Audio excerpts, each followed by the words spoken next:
อนเช้าอะนะโอ้มื้อนึงเนาะเฮาบ่จักบ่อนไปหากินคือว่าแหละคือเพิ่นก็หากินแบบฮอดตอนเช้าคือว่าแหละก็สิไปการกบการเขียดกับบ่มีภัยคือเขาเนาะตอนนั้นนะในเมื่อตอนนั้นในชีวิตตอนนั้นมันคิดบ่ออกบ่เข้าว่าสิเฮ็ดแนวใดกินจังใดอยู่จังใดนะในชีวิตตอนนั้นเพิ่นยังคิดบ่ออกแต่ว่าคู่มือนี้จะใครแน่น้อยนึงชีวิตเปลี่ยนแปลง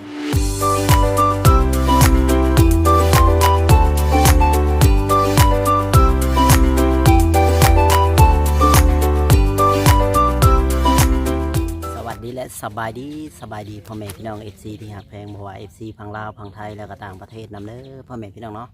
มามื้อนี้ก็มาพบพ่อกับช่องเบาจอยชาแนลอีกแล้วพี่น้องเช่นเก่าเช่นเคยมื้อนี้ก็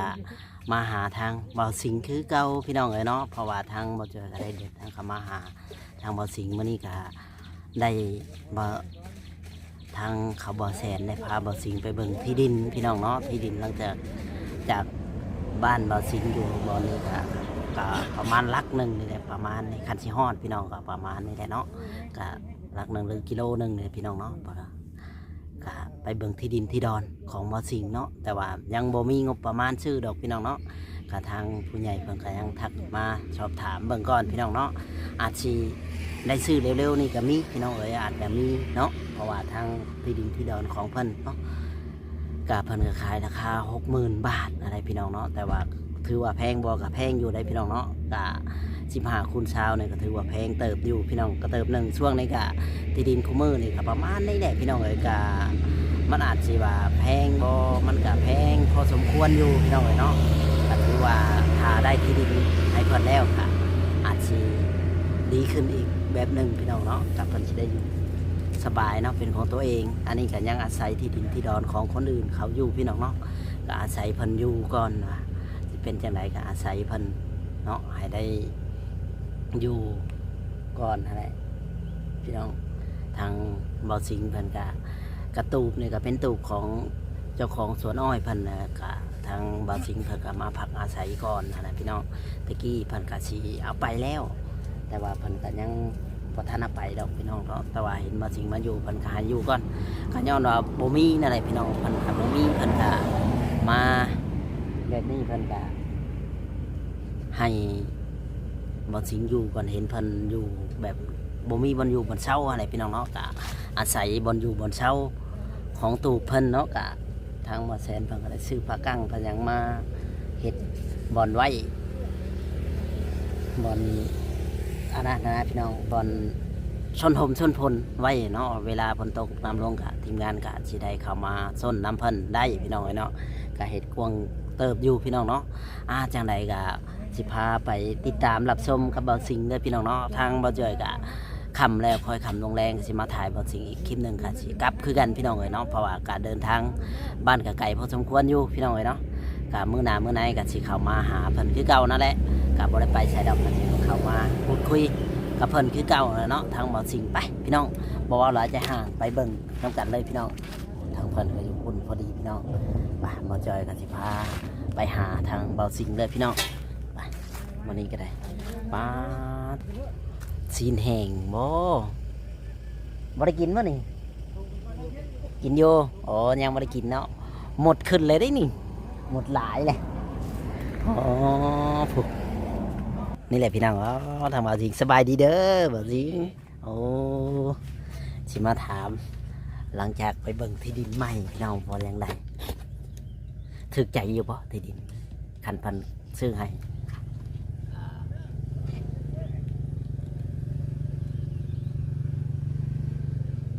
ที่ดินนี่ได้ถือใจอยู่บ่คันว่าพันซื้อให้อยู่ได้อยู่บ่ฮะยังอ๋อคันมันอยู่หัดก็ได้อยู่เนาะคันพันซื้อให้เรามักแบบว่าอยู่เงียบอยู่แบบผู้เดียวแบบอะไรเนาะมันได้เฮือนได้ชานแล้วก็อยู่แบบผู้เดียวนะสมอยสมีแบบเงียบคันมันอยู่ในบ้านในเมืองเฮาก็สังคมเนาะแต่ละอันเฮากับผู้ว่าสังคมมันแบบใดเฮาเคยอยู่แบบนี้อยู่แล้วเนาะก็แบบว่าเฮาก็สบายใจกว่าอยู่ในบ้านพ เพราะว่าทางเรากับบ่มีหมู่บ่มีพวกนะพี่น้องเลยเพราะว่าสังคมเรากับแบบนี้อยู่แล้วพี่น้องเลยเคยอยู่ในป่าในดงแบบนี้ตลอดอ๋อเพราะว่าเฮายังไม่ได้ถามเจ้ามาแต่เมืองไทยแต่ก็มาแต่เมืองไทยอันอยู่จักปีตอนนั้นมา โอ้24 24 ปีเนาะกะมาอยู่เล่ร่อนแบบนี้ก็จนฮอด26 ปี24 25 26 2 ปีโอ้แบบเล่ร่อนอยู่แบบนี้2 ปีคำใส่นอนหัดคือเพิ่นเล่าแหละอ๋อแต่กี้แทบบ่มีบนอยู่บนเช่าแบบว่าข้าวน้ำนี่ได้ยินข่าวว่าเจ้าไปยืมเสียมเขาขุดแมงจะหล่อกินดิบเลยบ่ แม่น โอ้ไปยืมพวกเขามาขุดแบบไปหิวข้าวหิวน้ำนี่แหละเนาะ แม่น อืมแบบนี้กินจากมื้อนะกินดิบนะ ทำฮอดตอนเช้าอะนะ โอ้มื้อนึงเนาะอืมเฮาบ่จักบ่อนไปหากินคือว่าแหละคือเพิ่นก็หากินแบบฮอดตอนเช้าคือว่าแหละก็สิไปการกบการเขียดกับบ่มีภัยคือเขาเนาะตอนนั้นนะในเมื่อตอนนั้นในชีวิตตอนนั้นมันคิดบ่ออกบ่เข้าว่าสิเฮ็ดแนวใด แม่น กินจังใดอยู่จังใดอะนะในชีวิตตอนนั้นมันยังคิดบ่ออก แต่ว่าคู่มือนี้จะใครแน่น้อยหนึงชีวิตเปลี่ยนแปลง แต่ว่ากะที่ว่า YouTube มาถ่ายเนี่ยจำชื่อคนได้หลายคนอยู่ปะหรือว่ายังบ่ได้จำไผยังบ่รู้จักไผ ยังบ่อยากไป อ๋อเจ้าก็พยายามจำไว้ผู้ใดกะจำหน้าจำตานี่แหละคันหน้าตานี่พอจำได้ปะ จำได้อยู่ อ๋อหน้าตาจำได้แต่ว่าชื่อนี่บ่จักเนาะ แม่น ยังบ่ฮู้จักชื่อเสียงปานใดพี่น้องเอ้ยทางเพิ่นก็ได้ยังบ่รู้จักชื่อเสียงปานใดแต่ว่าหน้าตานี่พอจำได้แต่ละคนที่มาเขามาหาเนาะอืมมาหาแต่ละคนก็จำหน้าจำตาได้อยู่แต่บ่รู้จักชื่ออย่างเดียวเพิ่นว่าพี่น้องเอ้ยทางไหนสินั่นแหละโอ้คนนี้เพิ่นก็ซื้อมาให้ใหม่บ่ แม่น อ๋อซื้อมาให้ต่อกันนี่แหละเนาะซื้อมาต่อตะปอกตะปูกลางคืนก็จูดยากันยุงบ่ อ่า จูดอยู่ว่ายากันยุงจูดอยู่เนาะ จุด อ๋อแบบว่ากลางคืนนี่ยุงบ่พึกๆแบบว่า โอ้หลายอยู่เลย ตอนที่เจ้ายังบ่มีคนเข้ามานี่เจ้าเห็ดอะไรยุงหลายนี่ ดังไฟ โอ้ดังไผใกล้ๆเฮานอนใกล้กับกองไผโอ้พอให้มันพะไปเนาะแต่ว่ามันก็ยังมีกัดอยู่เนาะอืมแต่มันก็ยังมีกัดอยู่เลยพี่น้องเลยนะมันก็ยุงความมันหลายเนาะคือว่านั่นแหละเฮาก็อยู่ในป่าในดงน้ำแน่พี่น้องเพราะว่าทั้งหมอสิงนี่เพิ่นก็อยู่ในป่าในดงแต่ว่าก็ยุงมันก็อาจสิหลายคันดังไผขึ้นมันก็พะน้อยหนึงถ้าไผมอนมันอาจสิคือเก่าเนาะแต่ก็นอนรับๆตื่นๆนั่นแหละเนาะ แม่น กระตุ้มผ้าห่มอยู่ว่านอนในเมื่อตอนนั้นน่ะนะ บ่มีผมเลย ผ้าห่มกับบ่มีอีก แม่น เสื้อกับเสื้อแขนสั้น แม่น ทรงกับทรงแขนทรงขาสั้นอีกยุงสามสิกินเนาะ นี่แหละพี่น้องเลยชีวิตของคนเขาความลำบากนุ่งเสื้อแขนสั้นนอนแบบนั้นโอ้ทรมานเนาะถือว่าทรมานเติบหนึ่งพุ่นแหละ แม่น จนแบบว่าอดเอาอะไรเนาะย้อนบ่มีย้อนว่าเฮาบ่มีผ้าห่มผ้าปกบ่มีแบบอันนั้นก็พยายามรับตื่นบัดหน้าหนาวตอนนั้นเลยเจ้าเฮ็ดในใดนะในเมื่อตอนหนาวหั่นนะ โอ้ซุ้มไฟเลย สุมไผอย่างเดียว แม่น อยู่ใกล้ไผอย่างเดียว แม่น อืมอยู่ไผอย่างเดียวพี่น้องไอ้เพิ่นแบบว่าอยู่ใกล้ไผอย่างเดียวนะเพราะว่าร่างกายมันก็ต้องการความอบอุ่นเนาะเพราะว่าเฮาสิไปอยู่ในเต้นท์ในแบบนี้มันก็บ่มีคือว่าแหละทรงเสือยังแบบบ่เคยไปตลาดตะลีนะหมู่บ่ บ่เคยไปเลย บ่ฮู้จักอีกเนาะว่าตลาดอยู่ไสอยู่หันอยู่นี่เราก็บ่เคยไปแบบว่าบ่จักหยังอีกนะพี่น้องเอ้ยแบบว่า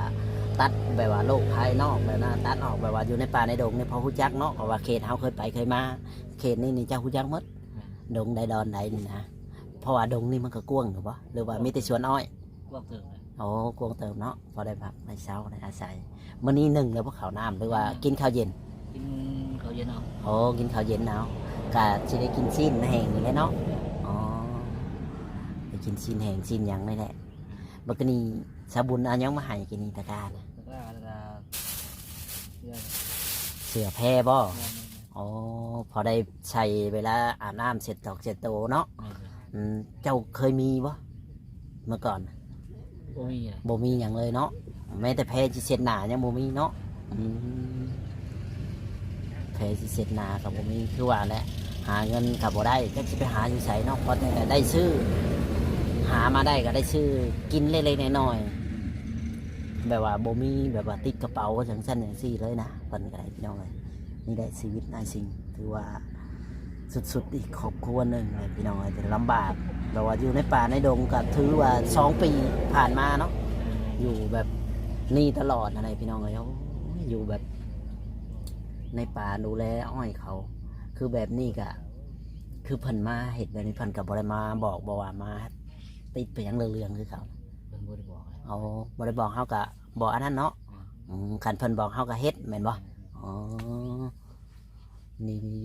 เพิ่นก็อาจสิเห็นคนหลายแล้วเพิ่นก็บ่อาจยันเจ้าบ่ว่างก็มีเพิ่นก็คิดแบบนั้นเพิ่นก็เกรงใจเพิ่นก็เลยบ่ได้บอกหยังเลยพี่น้องเนาะเพิ่นติดชวนหลายนี่เจ้าเคยติดนี่ไก่บ่จนหอบบ่ บ้อมเลย อ้อมเลยเพิ่นก็ซื้อข้าวซื้อน้ำมาให้กินอยู่เนาะเวลานั้นก็ซื้อข้าวซื้อน้ำเวลาเพิ่นบ่มีเพิ่นก็ขี่รถมาเพิ่นก็มาแวะมาอันนั้นอยู่เมื่อก่อนเนาะดีแล้วไม่ได้เจ้ากับพยายามอยู่แบบนี้ก่อนตอกก่อนตีแล้วก็มีพี่น้องผ้าในเพิ่นก็ซื้อมาให้ใหม่เลยเนาะนั่นแหละพอห่มพอพกที่ดินที่ดอนกะพังเบิ่งก่อนเนาะว่าเพิ่นสิรอเบิ่งผู้ใหญ่เพิ่นบางเทื่อกะเงินยังบ่พอที่ดินกะมีก็ต้องมา ซอยกันคนละเล็กคนละน้อยอะไรพี่น้องเนาะทางไอ้สิงเพิ่นกะอยากได้อยู่เนาะเป็นของตัวเองอยากได้แต่ว่าทะเบียนบอกทะเบียนบ้านในเจ้ามีอยู่บ่ทะเบียนบ้านที่ว่าพ่อแม่เซ็นไว้ให้เขาเป็นลูกบ้านอยู่หันอยู่นี่นะจะมีสิทธิ์เซ็นในเขาในเพิ่มเติมเรื่องครัวมีบ่ ต้องไปถามในบ้าน โอ้แบบว่าเจ้าบ่ฮู้จักอย่างเลยเนาะแบบว่าต้องไปถามในบ้านที่ว่าในบ้านที่เจ้าของเคยอยู่เมื่อก่อนเนาะว่าเพิ่นเอาเขาเฮาบ่หรือว่าจังใดเนาะอันนี้เฮาก็เพราะว่าเราก็แบบว่าอยู่แต่ในป่าในดงแบบนี้แหละก็อยู่แบบสวนอ้อยตลอดเมื่อก่อนมันเป็นป่าได้เนาะแถวนั้นเนาะ เป็นป่า เป็นป่าคือว่าเนี่ยเพิ่นก็บุกเบิกจักปีเลยเพิ่นบุกเบิก โอ้ฮักลูกเบิกวัง ปีนี้บ่ ปี ปีกายนี่บ่หรือปีนี้ ปีผ่านมาเนี่ย อ๋อปีกายนี้ งาน เพิ่นบุกเบิกปีกายนี่เพิ่นก็ละปลูกอ้อยปลูกหยังเฮาก็มาอยู่มาบ่อยอยู่นี่แต่ว่าเฮาก็เมื่อก่อนมันสิเป็นป่าแต่ว่าตอนนี้ตรงนี้ยังบ่มีสวนอ้อยอ่ะนะ งาน เราก็มาผ่านหลายเทื่ออยู่แต่ว่าเฮาก็บ่ฮู้กันเนาะว่าเพิ่นอยู่ตรงนั้นเมื่อก่อนนั่นนะเมื่อก่อนนั้นอยู่สวนอ้อยน่ะจะไปตั้งแคมป์อยู่เซตเอานะ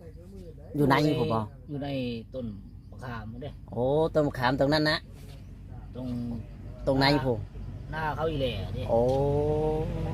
อยู่ในพูดเฉพาะอย่างหมูจักเพราะว่ามันอยู่ในแต่เฮากับบ่ฮู้เนาะมันอยู่ใกล้ถนนแน่เฮาสิไปถามคนเฮากับบ่จักคนเรือนเนาะว่ามีหรือบ่มีอ่ะนะคืออันนี้ก็คือเบาแอนนี่ก็ไปถาม คนร้านขายเพอได้ขนาดนั้นแหละอันยังเฮาจักว่าเจ้ายังได้อยู่ในนี้อ่ะนะก็เลยฮู้จักฉันก็บ่ฮู้ดอกเฮาเคยมาถ่ายอยู่ทางมาครั้งแรกบ่มีคนแล้วถ่ายบ่เห็นไผเอ้าคนไปใช้เยอะสมอยสมิงเฮามาแต่สวรรค์พุ่นนะครับมาถ่ายมาหล่อไปเอ้าบ่มีก็ได้เพิ่นเฮือบ้านเพิ่นอยู่ใกล้แน่น้อยหนึงให้เพิ่นมาจอบเอามาจอบเบิ่งหั่นนะในทีมงานนะก็มาจอบเบิ่งก็เจอเจ้าพอดีก็ถือว่าบุญเจ้ายังมีบุญวาสนายังมีก็สู้ต่อไปอย่างไรเนาะก็อาจสิว่าแขกคนเข้ามาอาจสิหลายแน่น้อยหนึงแต่ก็เมื่อยก็อดทนเอาเนาะเพื่ออยากได้เพื่อชีวิตของตัวเองอะนะอนาคตของตัวเองวันข้างหน้าที่มีคือหมู่ให้ดีขึ้นน้อยหนึงอย่างบ่ได้ก็มีดินตัวเองมีเฮือนตัวเองน้อยๆหลังน้อยๆก็เอาพอได้อยู่ได้เช่าคนเดียวหั่นนะแบบว่าใครกว่าเฮาเล่ร่อนอยู่กลางป่ากลางดงเฮาบ่มีจุดหมายปลายทางมันสิลำบากอีกเว ลานั้นมันก็สิยากไปอยู่ใช้หมู่ก็บ่อยากให้อยู่อะนะเนาะเจ้าไปอยู่ในกระต๊อบมันก็มีบ่เจ้าของเข้ามากระต๊อบดีเจ้าอยู่มื้อนั้นนะ เราบ่มีนะ เจ้าของเขาบ่มาบ่ บ่มานะ โอ้ดนๆเขาสิมาทีนึง แม่น อ๋อเขามาเฮาก็ออกไปแล้วเนาะ แม่น อืมนี่แหละก็ดีคือกันนี่แหละเฮาก็มาพยายามมาถ่ายเรามีที่ดินที่ดอนเป็นของตัวเองจะได้อยู่ของตัวเองสะดวกสบายวันข้างหน้านะจะได้แบบสบายแบบว่าได้อยู่ใช้มีเพื่อนของตัวเอง อยู่ใกล้แบบนี้แล้วมีคนจ้างเห็ดเผาสวนออกสวนอ้อยครับพอได้เห็ดไปขับมาเขาก็มานอนกันเอาเองจำนั้นแหละพอได้มีอยู่มีพอได้ใช้จ่ายอะนะเนาะเขาก็ต้องเห็ดไปน้ำแมนอยู่เพิ่นซอยกะจำเพิ่นสิซอยเขาได้เพิ่นกับบ่ซอยเขาตลอดชีวิตดอกบางทีบางสิ่งบางอย่างก็ได้เนาะซอยจำว่าเขามื่นตาอาปากเจ้ากับพยายามแบบจำชื่อเพิ่นนะเพิ่นถามว่าคนนั้นคนนี้พยายามจำไม่ว่าจำได้แต่เขาลืมไว้ แต่ว่าจำได้อยู่แต่ว่ามันบ่ค่อยจืด โอ้แบบว่าสมาธิเฮาบ่ค่อยอันนั้นไปได้เนาะเพราะว่าเฮาหลงลืมอืมแน่น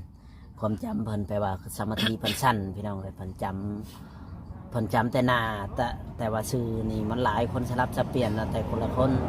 ก็บ่เป็นหยังแต่พยายามเจ้าก็พยายามจำแต่ว่าผู้ใดจำได้ก็จำไปให้จำหน้าแต่ละคนเข้ามาว่าผู้นั้นผู้นี้ที่ช่วยเหลือเจ้าก็เบิ่งเอาอะไรคือเอามาเนี่ยก็มาถ่ายเจ้า FC ได้เบิ่งได้ชมหลายๆท่านเพิ่นเห็นทั่วโลกได้นี่เห็นเจ้านี่ แม่น ทั่วหมดแล้วของเมืองไทยประเทศนอกทั่วหมดเพิ่นสิได้เห็นเพิ่นสิฮู้จักเจ้าหะนะนั่นแหละเจ้าก็คือว่าดีแบบหนึงคำมาแล้วยุงอยากมาแล้วเนาะช่วงนี้ก็ยุงอยากหลายแหละพี่น้องเอ้ยมันอาจสิฮ้อนเลยจังหน่อยก็หลอดไฟเจ้ามาตั้งอยู่ในบ่หลอดไฟแสงอาทิตย์นะ แม่น โอ้แบบตอนเช้าเราเอาไปตากไว้เอามาเปิดไต่